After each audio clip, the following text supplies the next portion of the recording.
Excuse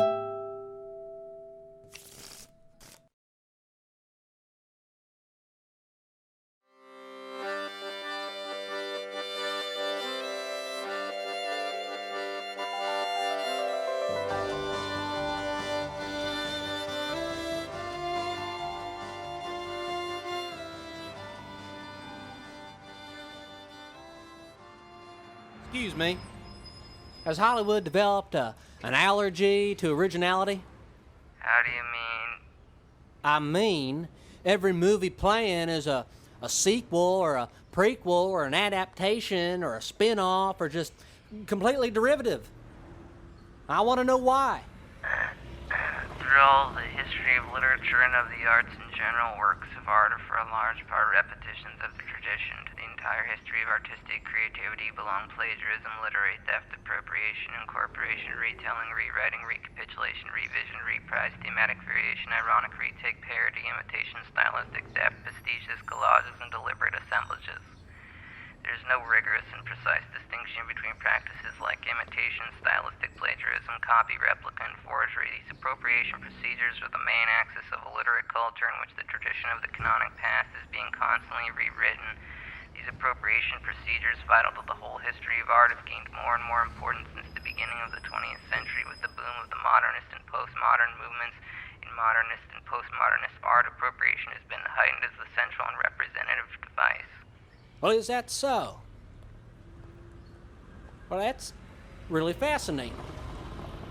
Where'd you learn all that? The Wikipedia page on plagiarism, word for word. Oh, I get it.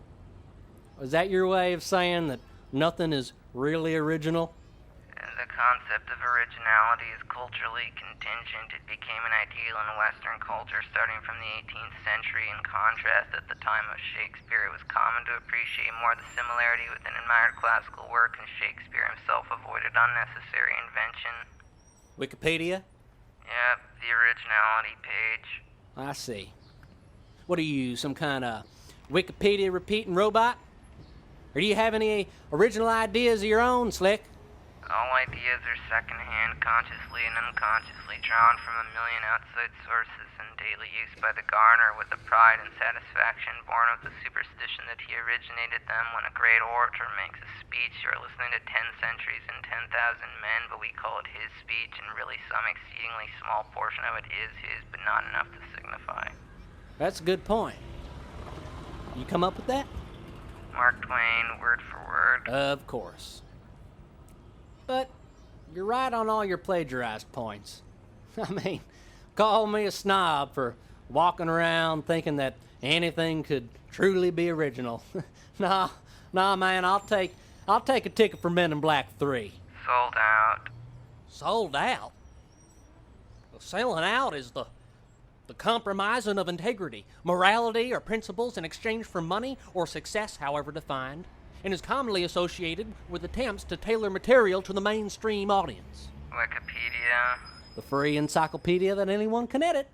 Edit may refer to editing, the process of correcting or revising text, images, or sound. Edit application, a simple text editor for the Apple Macintosh.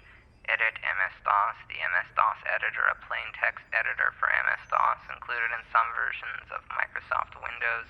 Edit musician, American electronic DJ and producer. Edit song, a song by Regina Spektor, a form of the female given name Edith. Edith is a female given name derived from the Old English words Ed, meaning riches or blessed, and Dio, meaning war, and is in common usage in this form in English.